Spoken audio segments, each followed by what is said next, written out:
ஸ்ரீமதே ராமானுஜாய நமக. ஆண்டாள் திருவடிகளே சரணம். ஸ்ரீ விஷ்ணு சித்த குலநந்தன கல்பவல்லி ஸ்ரீரங்கராஜ ஹரிச்சந்தன யோக திருஷ்யாம் சாட்சாத் க்ஷமாம் கருணயா கமலாமிவான்யாம் கோதாம் அனன்ய சரணௌ சரணம் பிரபர்த்தே. வேயர்புகழ் வில்லிபுத்தூர் ஆடிப்பூரம் மேன்மேலும் மிக விளங்க விட்டு சித்தன் தூய திருமகளாய் வந்து அரங்கனார்க்குத் துழாய் மாலை முடிசூடி கொடுத்த மாதே, நேயமுடன் திருப்பாவை பாட்டார் ஐந்தும் நீ உரைத்த தையொரு திங்கள் பாமாலை ஆயப்புகழ் 143 அன்புடனே அடியேனுக்கு அருள் செய் நீயே. ஆஸ்திக அன்பர்களுக்கு அடியேனின் பணிவான நமஸ்காரம். நூற்றுச்சுவர்க்கம் அப்படிங்கிற இந்த 10வது பாசுரம் வைகுண்ட ஏகாதசி அன்றைக்கு அனுபவிக்கும் பாக்கியம் கிடைச்சது நம்ம எல்லாருக்கும். எம்பெருமான் எல்லாரையும் சொர்க்கவாசல் வழியா அழைச்சுண்டு போற நன்னாள் இன்று. இந்த பாசுர அர்த்தத்தை கேட்கும் நம் எல்லோருக்கும் தன்னுடன் சொர்க்கத்துக்கு நிச்சயம் அழைச்சுண்டு போவான் அப்படின்னு சொல்லி வசுதாரிணியை பாட அழைக்கிறேன்.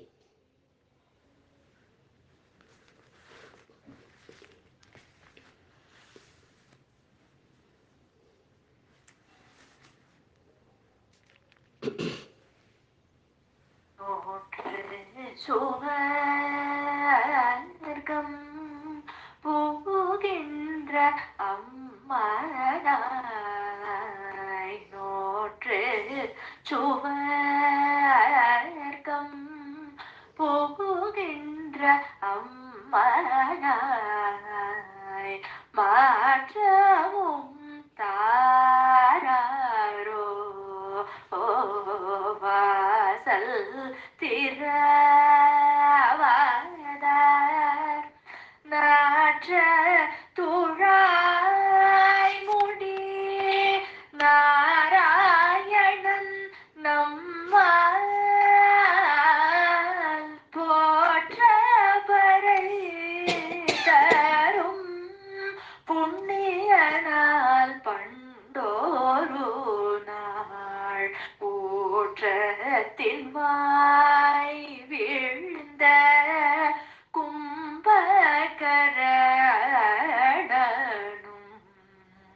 தோற்றும் உனக்கே பெருந்துயில் தான் தந்தானோ ஆற்ற அனந்த உடையாரோ கலமே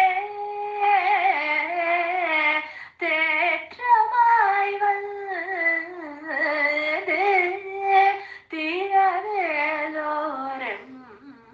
திரவேலோரெம்பாவாய் தேற்றமாய் வந்து திரவேலோரெம்பாவாய்.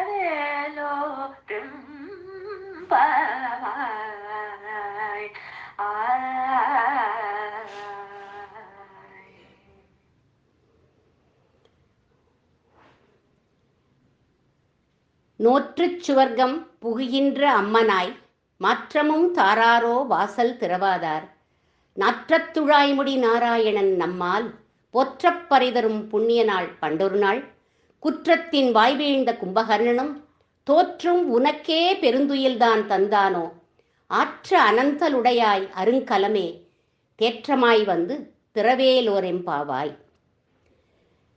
இன்றைக்கு 5வது தோழியை எழுப்புறார்கள். இன்றோடு இந்த 2வது காட்சி பூர்த்தியாருது திருப்பாவையில் மொத்தம் 6 காட்சிகள்னு சொன்னோம். ஒரு காட்சிக்கு 5 பாசுரம் வீதம், 6 × 5 30. இதை அப்படியே சுவாமி தேசிகன் நேயமுடன் திருப்பாவை பாட்டார் ஐந்தும் அப்படின்னு சொல்றார். இன்றைக்கு எழுப்பப்படும் தோழிய அருங்கலம் அப்படின்னு அழைக்கிறார்கள். அருங்கலம்னா என்ன அர்த்தம் அப்படின்னா சத்பாத்திரம், கண்ணனை அடைய தகுதி உடையவள் அப்படின்னு அர்த்தம். ஆண்டாளோட கோஷ்டிக்கு இவள் ரத்தனஹாரத்தில் உள்ள டாலர் மாதிரி, இவளோட கோஷ்டிக்கு ஆபரணமாய் இருப்பவள் அப்படின்னு சொல்லலாம். பகவத் ராமானுஜர் அருங்கலம் வைஷ்ணவ சம்பிரதாயத்துக்கு அள்ள அள்ள குறையாத பக்தி அக்ஷய பாத்திரம் மாதிரி எல்லாருக்கும் வாரி வழங்கக்கூடியவர் பகவத் ராமானுஜர். அதனால அவர் நமக்கு கிடைத்த அருங்கலம். இந்த பெண் கிட்ட இன்னொரு ஸ்பெஷாலிட்டி, கிருஷ்ணனோட திருமாளிகைக்கும் இவளுடைய வீட்டுக்கும் நடுப்புற ஒரு காமன் வால் இருக்கு. இந்த பெண் ஃபர்ஸ்ட் ஃப்ளோர்ல படுத்து தூங்குறா. இதெல்லாம் பாசுரத்திலேயே சொல்லப்படலையே. நானா கதை சொல்லல, வியாக்கியானம் பண்றவா அப்படி வியாக்கியானம் பண்ணுவா. இந்த பாசுரத்தை நம்ம அனுபவிக்கிற போதே அதை நம்ம கண்டுபிடிச்சுக்கலாம். இந்த பெண்ணை அம்மனாய் அப்படின்னு அழைக்கிறார்கள். அம்மனாய்னா என்ன அர்த்தம்? தலைவி அப்படின்னு அர்த்தம். நோற்ற சுவர்க்கம் புகுகின்ற அம்மனாய். சுவர்க்கம் அப்படின்னா இந்திரலோகம். இந்திரன் ஆளக்கூடிய அந்த லோகத்தை தான் சொர்க்கலோகம் அப்படின்னு சொல்லுவா. அங்க போனா நம்மளோட கர்மாலாம் முடிச்சு நமக்கு என்ன எவ்வளவு புண்ணியம் பண்ணியிருக்கோமோ அந்த லோகத்துக்கு போனா புண்ணியமெல்லாம் முடிஞ்சதுக்கு அப்புறம் நம்ம திரும்பி இந்த லோகத்துக்கு வந்துடணும், பூலோகத்துக்கு வந்துடணும். திரும்பி வராம பிறப்பே இல்லாத இடம் எது அப்படின்னா ஸ்ரீவைகுண்டம். அதைத்தான் சொர்க்கம் அப்படின்னு சொல்றார்கள். இந்திரலோகத்தை சொர்க்கம்னு சொல்லல.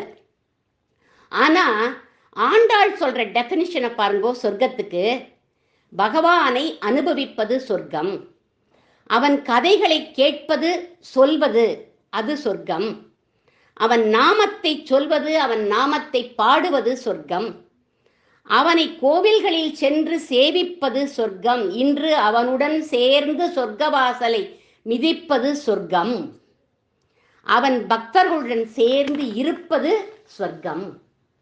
இதெல்லாம் ரொம்ப ஈஸியா இருக்கே, நம்மளால ஃபாலோ பண்ண முடியுமே. சீதா பிராட்டியும் ஆண்டாள் மாதிரியே சொர்க்கத்துக்கு அர்த்தம் சொல்றா பாருங்கோ. யார்கிட்ட? பிரபு ராமச்சந்திரமூர்த்தி கிட்ட. எஸ்பயா சகச ஸ்வர்கோ நிறையோ எஸ்பயா பினா. உம்மோட கூட இருந்தா அது எனக்கு சொர்க்கம். நிறையோ அப்படின்னா நரகம்னு அர்த்தம். உம்மை விட்டு பிரிஞ்சு இருந்தா அது எனக்கு நரகம். வனவாசத்துக்கு சீதையை வரவேண்டாம் அப்படின்னு சொல்லிட்டார் பிரபு ராமச்சந்திரமூர்த்தி. அதுக்கு அவ இந்த டெஃபினிஷனை கொடுக்கிறார். இதையே தமிழ்ல அருளாள பெருமாள் எம்பெருமானாருங்கிறவர் ஞானசாரம் அப்படிங்கிற கிரந்தத்துல சொல்றார். நரகமும் சொர்க்கமும் நான்மலராள் கோனை பிரிவும் பிரியாமையுமாய் அப்படிங்கிறார் அவர். தாமரை பூவில் இருக்கும் லக்ஷ்மி தேவிய நான் மலராள் அப்படிங்கிறார் அவர். பகவானுடைய பட்சஸ்தலத்துல வீற்றிருக்கும் பிராட்டி என்ன சொல்றா அப்படின்னா, அவனை பிரிந்து இருப்பது நரகம், அவனோடு சேர்ந்து இருப்பது ஸ்வர்க்கம் அப்படிங்கிறார். ஆண்டாள் இந்த தோழிக்கிட்ட சொல்றார், நோன்பு நோற்காமையே சொர்க்க சுகத்தை நீ அடைஞ்சுட்ட அப்படிங்கிறார். எப்படி அடைஞ்சா இவ சொர்க்க சுகத்தை அப்படின்னா, பகவான் கண்ணனை எப்பவும் அனுபவிக்கிறான். அப்போ அப்பப்ப என்ன பண்ணுவான், அந்த கண்ணன் வருவானா, இவளுக்கு அனுகிரகம் பண்றான். எப்படி கண்ணன் வரான் அப்படின்னா, இவளுடைய வீட்டுக்கும் கண்ணனோட வீட்டுக்கும் ஒரு காமன் வால் அப்படின்னு சொன்னோம் இல்லையா, அந்த இடத்துல ஒரு சின்ன கதவு வச்சிருக்கா. அந்த கதவை ஒரு கண்ணாடி வச்சு மூடி இருக்கா. இப்படி ரசமா வியாக்கியானம் பண்ணி, அதனால அப்பப்போ கண்ணன் வருவான், இவளுக்கு அனுகிரகம் பண்ணுவான் அப்படின்னு சொல்றான். அவன் வந்த போது அவன் கிட்ட சொல்றா, கண்ணா என்னால நோன்பெல்லாம் நோக்க முடியாதுன்னு சொல்லி சரணாகதி பண்ணிட்ட. சரணாகதி அப்படின்னா என்ன அர்த்தம்? 2 விதமா சரணாகதி உண்டு. ஒன்று மர்க்கட நியாயம், இன்னொன்று மார்ஜால நியாயம் அப்படின்னு சொல்வார்கள். மர்க்கடம் அப்படின்னா குரங்கு. ஒரு குட்டி குரங்கு தன்னோட தாயை போய் பிடிச்சுக்கும். அந்த குரங்கு, தாய் குரங்கு தாவர போது குட்டி என்ன பண்ணும், சில சமயத்துல கீழே விழறதுக்கு வாய்ப்பு உண்டு. இது எந்த மாதிரி சரணாகதி அப்படின்னாக்க, நாம் பகவானை போய் பற்றுவது. மார்ஜாலம் அப்படின்னா பூனைன்னு அர்த்தம். ஒரு பூனைக்குட்டிய தன்னோட வாயால கவ்விக்கும். நழுவவே விடாது. இது பகவான் நம்மை பற்றி கொண்டிருப்பது போல அப்படின்னு சொல்லுவார். பெருமாள் நம்மை பற்றணும், நழுவவே விடமாட்டார், நமக்கு அனுகிரகம் பண்ணக்கூடியவர் அவர். இந்த பாசுர பெண்மணியும் பூனைக்குட்டி போல பேசாம படுத்துட்டு இருக்கா. கண்ணனும் அவளை தனக்கு ஆத்மாவா ஏத்துண்டுட்டான். அம்மனாய் அப்பப்போ அவளுக்கு அனுகிரகமும் பண்றான். அம்மனாய் கூப்பிட்டு, நீ சொர்க்க சுகத்தை அனுபவிக்கிறமா, ஆனந்தமா நீ படுத்துட்டு இருக்க, ஆனா நாங்கள்லாம் ஆரம்ப திசையில தானமா இருக்கோம் அப்படிங்கிறார். மாற்றமும் தாராரோ வாசல் திறவாதார். வாசலை தான் திறக்கல, கொஞ்சம் வாயக்கூடவா நீ திறக்க கூடாது அப்படின்னு கேட்குறா. உள்ளே இருக்கிற பெண்மணி சொல்றா, நீங்க சொல்ற மாதிரி நான் ஒன்றும் கண்ணனை அனுபவிக்கல, அவன் இங்க வரவும் இல்லை அப்படிங்கிறா. நீ சொன்னா நாங்க என்ன நம்பிடுவோமா? திருத்துழாய் மனம் வீசுறதே அப்படிங்கிறார்கள். ஓ அதுவா, எப்பவோ வந்தான் அவன், இன்னைக்கு வரல அப்படின்னு சொல்றான். இந்த வில்லிபுத்தூரார் வில்லி பாரதத்துல துளசி வாசனையை பத்தி எடுக்கிறார். பலராமர் குருஷேத்திர யுத்தத்துல கலந்துக்கல, தீர்த்த யாத்திரை அப்படின்னு கிளம்பிட்டார். திருப்புல்லானி வந்தார். அங்க வந்த உடனே ஒரே துளசி வாசனை வீசுறது. துளசி வாசனை வீசின உடனே அவர் பார்க்கிறார், ஒரே சமுத்திரமா இருக்கு, எங்கேந்து வரது இந்த வாசனை அப்படின்னு பார்க்கிறார். ஒரு செம்படவன் அவன் கிட்ட போய் கேட்கிறார். அவன் சொல்றான், சாமி நீங்க ராமாயணம் படிச்சது இல்லையா அப்படின்னு கேட்டான். பலராமரை பார்த்து, பாருங்க இவர் தானே திரேதா யுகத்துல லக்ஷ்மணரா இருந்தவர், அவர்கிட்ட போய் கேட்கிறான். அவர் கேட்கிறார், ராமாயணத்துக்கும் துளசி வாசனைக்கும் என்னப்பா சம்பந்தம் அப்படின்னு கேட்டார். இங்க ராமர் அணை கட்டினார் இல்லையா, சேது பாலம் அப்படிங்கிறான். அந்த சேது பாலம் கட்டினார்னு ஒரு செம்படவன் சொல்றான். ஆனா ராமர் சேது பாலமே கட்டலேன்னு ஆர்கியூ பண்றோம் நம்மளாம். அந்த அணைய கட்டி முடிச்சதும் அதை கிராஸ் பண்ணி போற போது ராமச்சந்திரமூர்த்திய தோல்ல தூக்கி வச்சுண்டு போனார் ஹனுமன். அப்போ ராமர் போட்டு இருந்த துளசி மாலையிலேருந்து துளசி தளம் உதிர்ந்து கீழே விழுந்தது, அந்த வாசனை தான் வீசுறது அப்படிங்கிறான் அந்த செம்படவன். எப்போ இந்த ஒரு யுகத்திலேருந்து இன்னொரு யுகம் வரை வாசனை வீசறதான் துளசி. யுகம் ஆனப்புறமும் அதனுடைய மனம் போகல, துளசியினுடைய மனம் போகலையாம். அதனால தான் நாற்றத்துழாய் முடி நாராயணன் அப்படின்னு சொல்றா நம்ம ஆண்டாள். இதுவாது திரேதா யுகத்து கதையை சொன்னேன். இப்போ கலியுகத்துல நடந்தது என்ன அப்படின்னா, அந்நியர்கள்லாம் படையெடுத்தா அப்போ ரங்கநாதருக்கு ஆபத்து வந்துடுத்து. அப்போ உற்சவ மூர்த்தியை எடுத்துட்டு போயிட்டார்கள். மூலவருக்கு கல்திரை சாத்திட்டு போயிட்டார். 50 வருஷம் கழிச்சு அந்த உற்சவ மூர்த்தி வந்தார். எல்லாருக்கும் ஒரே சந்தேகம், இவர் பழையவர் தானா இல்ல புதுசா பிரதிஷ்டை பண்ணியிருக்காளா அப்படின்னு. அந்த சமயம் ஒரு வயசான கிழவன் வண்ணான் இருந்தான். அவன் சொல்றான், ஒரு நாள் முழுக்க ஒரு புது வஸ்திரத்தை வாங்கி அந்த விக்கிரகத்துக்கு சாத்தி வையுங்கோ, அடுத்த நாள் அதை கொண்டு வந்து எங்கிட்ட கொடுங்கோ, நான் சொல்றேன் அப்படின்னா. அது மாதிரி ஒரு நாள் முழுக்க சாத்தி வச்சதுக்கு அப்புறம் அவன் கிட்ட கொண்டு வந்து கொடுத்தான். அந்த வஸ்திரத்தை எடுத்து அவன் முகர்ந்து பார்த்தான், துளசி மனம் வீசித்தான். உடனே அவன் சொல்றான், நம்ம பெருமாள் தான் இவர், நம் பெருமாள் அப்படின்னு சொன்னான் அவன். அதனால்தான் ஸ்ரீரங்கத்தில் இருக்கிற உற்சவ மூர்த்திக்கு நம்பெருமாள் அப்படின்னே பேர் வந்தது. அப்படி துளசியினுடைய மனத்தை சொல்லி நாற்றத்துழாய்முடி நாராயணன் அவன் அப்படின்னா. கதவு சாத்தி இருக்கே, எப்படி அவன் உள்ள வர முடியும் அப்படின்னு கேட்கிறா உள்ள படுத்துட்டு இருக்கிற தோழி. அதுக்கு இவாள்லாம் சொல்றா, கதவை திறந்துட்டு வர கேஸே இல்லம்மா, அவன் கதவு மூடி இருந்தாலும் வருவான், ஏன்னா அவன் சர்வ வியாபி அப்படிங்கிறான். 3வது முறையா இந்த இடத்துல நாராயண சப்தம் இந்த பாசுரத்துல சொல்ற. 10 பாசுரத்துக்குள்ள 3வது முறை நாராயண சப்தம் வருது. இந்த சப்தத்துக்கு என்ன அர்த்தம் அப்படின்னா, மங்களமான கல்யாண குணங்களை உடையவன் நாராயணன் அப்படின்னு அர்த்தம். அந்த குணத்துக்கு இண்டிகேஷன் தான் நாற்றத்துழாய் முடி. ஏன்னா துளசி வாசனை வருது இல்லையா, அதே மாதிரி நாராயணனுக்கும் குணங்கள் உண்டு அப்படிங்கிறார். அவனுடைய கல்யாண குணங்களுக்கு உபலக்ஷணம் தான் திருத்துழாய். யத்ர துளசி காஷ்டவந்தி தத்ர சந்நிகிதோ ஹரிஹி அப்படின்னு எங்க துளசி காஷ்டம் இருக்கோ அங்க பரமாத்மா நித்திய வாசம் பண்றான். அதனால நம்ம எப்பவும் என்ன பண்ணணும், ஒரு சின்ன செடியாவது தொட்டியிலையாவது வளர்த்து அதற்கு விளக்கேற்றி நமஸ்காரம் பண்ணணும். நம்மால் போற்றப்பறை தரும் புண்ணியன். நாம சோஸ்திரம் பண்றத பரமாத்மா விரும்புறான். ஸ்தவ்ய ஸ்தவப்பிரியக ஸ்தோத்திரம் ஸ்துது ஸ்தோதாரணப்பிரியக அப்படின்னு விஷ்ணு சகசரநாமத்துல வருதே. அவனை சோஸ்திரம் பண்ணினா கைங்கரியம் அப்படிங்கிற பறையை நமக்கு கொடுக்கக்கூடியவன் அவன். பாண்டவ தூதனா வரான் கண்ணன்.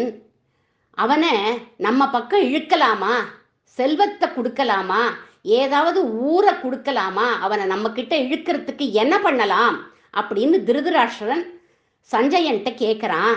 அதுக்கு சஞ்சயன் சொல்றான், அதுக்கெல்லாம் அவன் மயங்க மாட்டான்.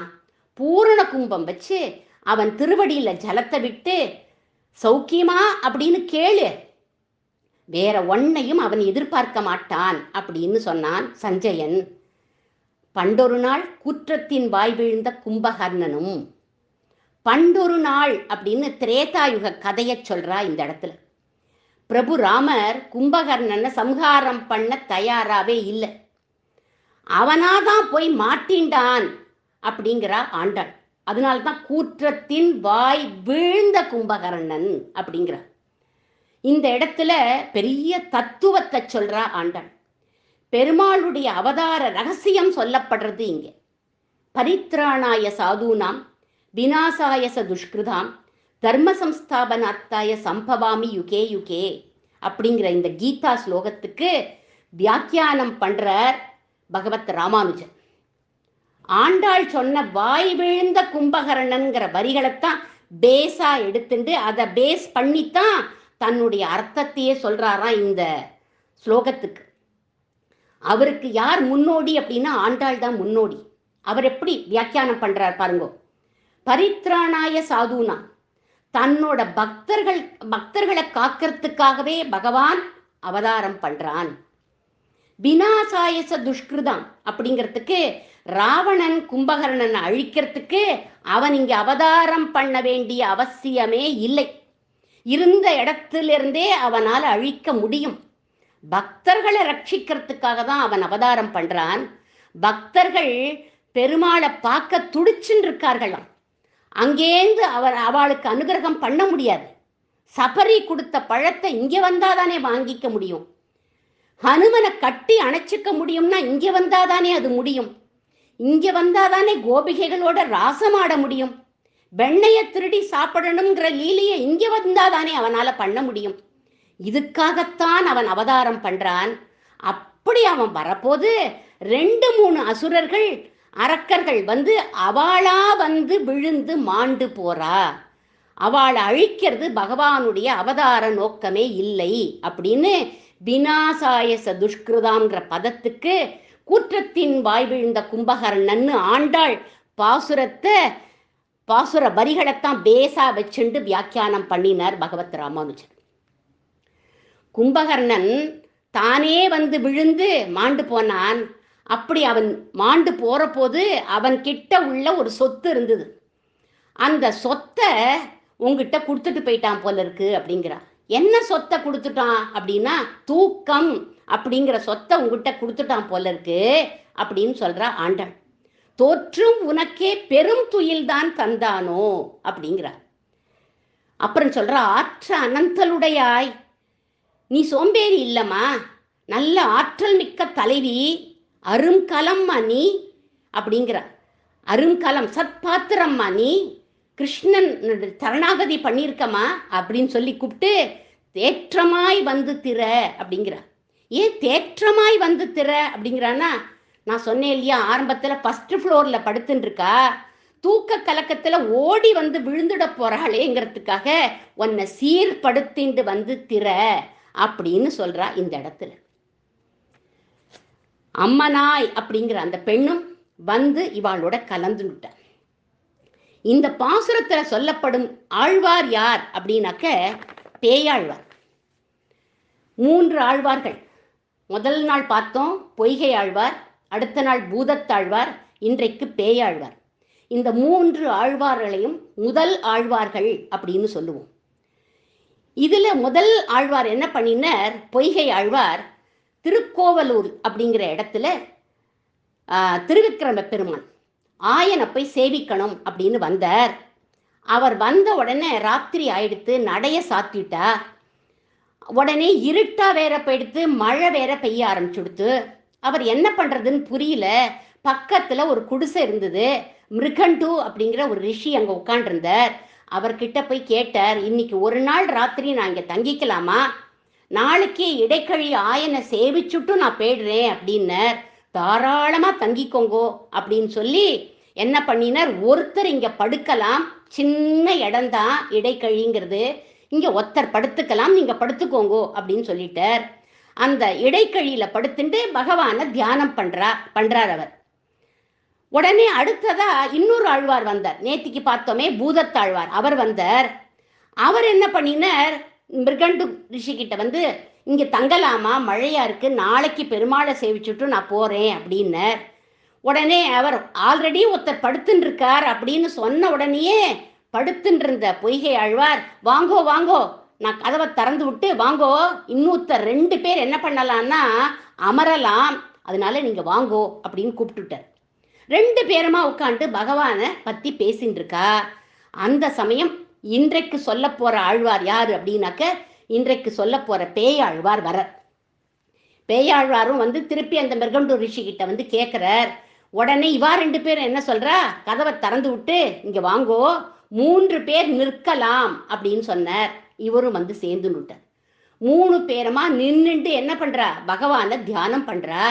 அந்த சமயம் பக்தர்களோட இருக்கணும் அப்படின்னு அந்த ஆயனே என்ன பண்ணிட்டா, அந்த திருவிக்கிரம பெருமாளே என்ன பண்ணினா, இவாளை வந்து இடிச்சான்.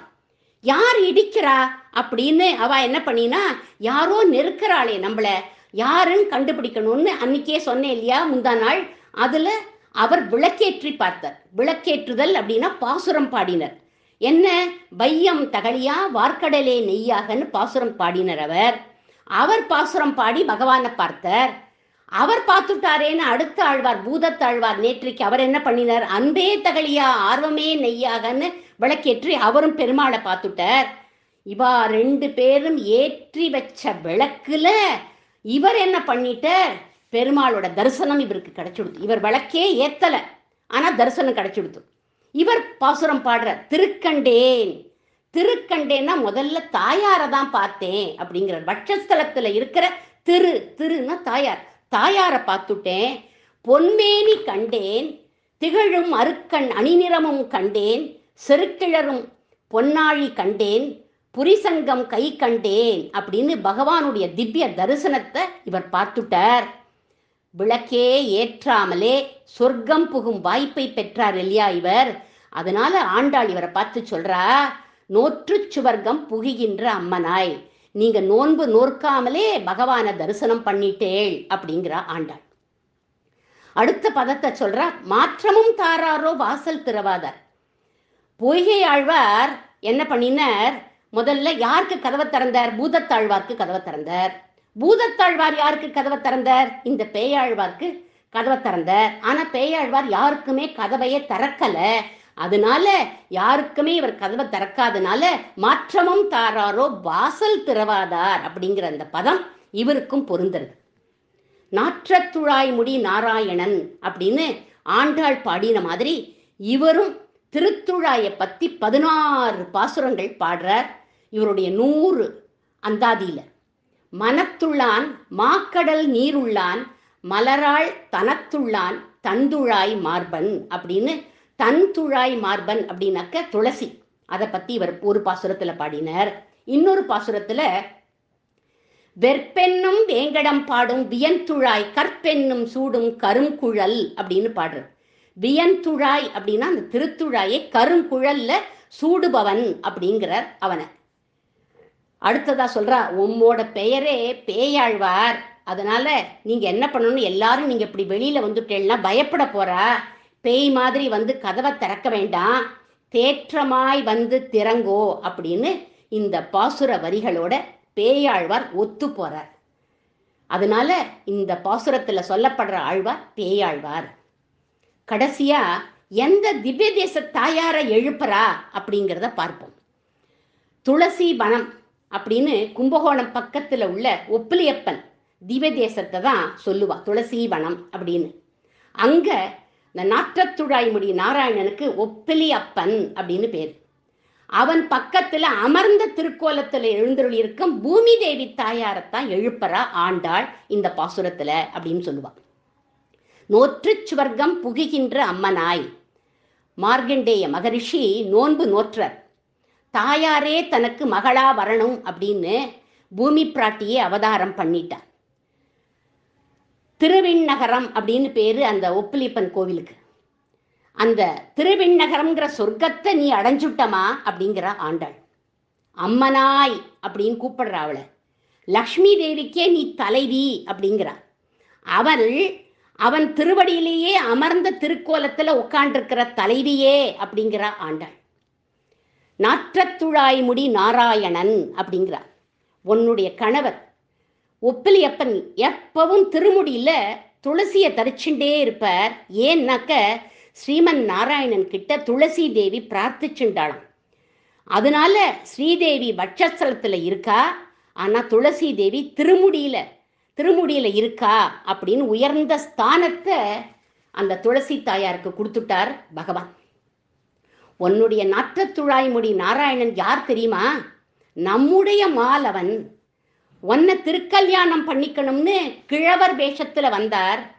உனக்கு பழைய சாதத்துல கூட உப்பு போட தெரியாதுன்னு குழந்தை அவள்னு சொன்னார் மார்கண்டேய ரிஷி. உடனே பெருமாள் என்ன சொன்னார்? பரவாயில்ல, உப்பு போடாமையே நான் சாப்பிடுறேன் அப்படின்னு சொன்ன மால் அவன்.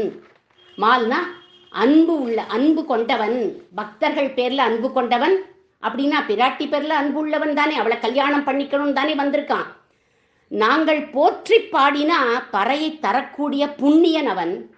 என்னப்பன் எனக்காய் இருளாய் என்னை பெற்றவளாய் பொன்னப்பன் மணியப்பன் முத்தப்பன் திருவிண்ணகரப்பன் ஒப்பார் இல்லப்பன். திருவடி நிழலையே தரக்கூடியவன் அவன் அப்படிங்கிறார் நம்மாழ்வார் இந்த பாசுரத்துல. கும்பகர்ணனை வீழ்த்தியவன் வேற யாருமே இல்ல, இந்த ஒப்பிலியப்பன் தான் அப்படிங்கிறார். இலங்கையை அழித்த வில்லா அப்படின்னு திருமங்கை ஆழ்வாரும் பாசுரம் பாடுறார். பூமி பிராட்டியே நீ அனந்தல்னா என்ன அர்த்தம்? சோம்பேறி அப்படின்னு பூமி பிராட்டியை பார்த்து சொல்றார்கள் இவாள்லாம். ஏன் அப்படின்னா உன்னுடைய பர்த்தாவுக்கு உப்பு கூட போடாம சாப்பாடு போடுறியே நீ அப்படிங்கிறா. ஆனா நீ அனந்தலா இருந்தா கூட நீ அருங்கலம்மா, அவனுக்கே நீ ஆபரணமாய் இருக்க அப்படின்னார்கள். தேற்றமாய் வந்து தெளிவா வந்து நீ திறக்கணும். ஏன்னா சாப்பாட்டுலதான் உப்பை நீ கட் பண்ணிட்ட. உப்பு சப்பு இல்லாம எங்களுக்கு நீ அனுகிரகம் பண்ணக்கூடாது. எங்களுக்கு வேண்டிய பறையை அவன்கிட்டேந்து நீ பெற்று கொடுக்கணும். அதனால தெளிவா வந்து கதவை திறந்து எங்களுக்கு அனுகிரகம் பண்ணணும். இப்போ எங்க கோஷ்டியில வந்து இணையணும் அப்படின்னு பூமி பிராட்டிய அழைப்பதாக ரசிக்கலாம் இந்த பாசுரத்தை. நாம் கடைசியா 3 முத்தான கருத்துக்களை சொல்லியிருக்கா ஆண்டாள் இந்த பாசுரத்துல. என்ன 3 முத்தான கருத்துக்கள் அப்படின்னா 3 சேர்விடங்களை சொல்றா. சேர்விடங்கள்னா பகவானை சென்று அடையும் இடம். அந்த 3 சொல்றா. எந்த 3 இடம் அப்படின்னா நோற்று சுவர்க்கம் புகுகின்ற அம்மனாய். சொர்க்கம் தான் முதல் இடம். அங்க போனா நான் சொன்ன மாதிரி புண்ணியம் தீர்ந்த உடனே திரும்பி நம்ம இங்க வந்துடணும். 2வது இடம் எதை சொல்றான்னா கூற்றத்தின் வாழ்விழ்ந்த கும்பகர்ணன். அவன் போய் சேர்ந்த இடம் எந்த இடம்னா யுத்த பூமி. ஒரு தம்பியா அவன் தன் கடமையை பண்ணினான். ஒருவன் கர்ம பூமியில இருந்துட்டு கர்மாக்களை நன்கு செஞ்சா கர்மயோகியா இருந்து நல்ல கதியை அடைய முடியும் அப்படின்னு அந்த 2வது இடத்தை சொன்னா. 3வது இடம் அம்மனாய் பெண் வந்து தேற்றமாய் வந்து திறன்னு சொன்னார்கள் இல்லையா, அந்த அம்மனாய் பெண் வந்து சேர்ந்த இடம் ஆண்டாளோடு கூட இருக்கிற பாகவத கோஷ்டி. பாகவத கோஷ்டியில சேர்ந்து ஒரு ஆச்சாரியன் மூலமா சொர்க்கமாகிற மோட்சத்தை அடைவதே நிரந்தரமான சேர்விடம் அப்படின்னு சொன்ன ஆண்டாளுக்கு மங்களம் பாடி அமைவோம். சதமகமணி நீலா சாரு கல்ஹார ஹஸ்தா ஸ்தனபர நமிதாங்கி சாந்திர வாத்சல்ய சிந்து அழக வினிகிதாபிஸ்ரக்பிரா கிருஷ்ணநாதா விலசது ஹிருதி கோதா விஷ்ணு சித்தாத்மஜானக. ஆண்டாள் திருவடிகளே சரணம். அடியேனுடைய பணிவான நமஸ்காரம் எல்லோருக்கும்.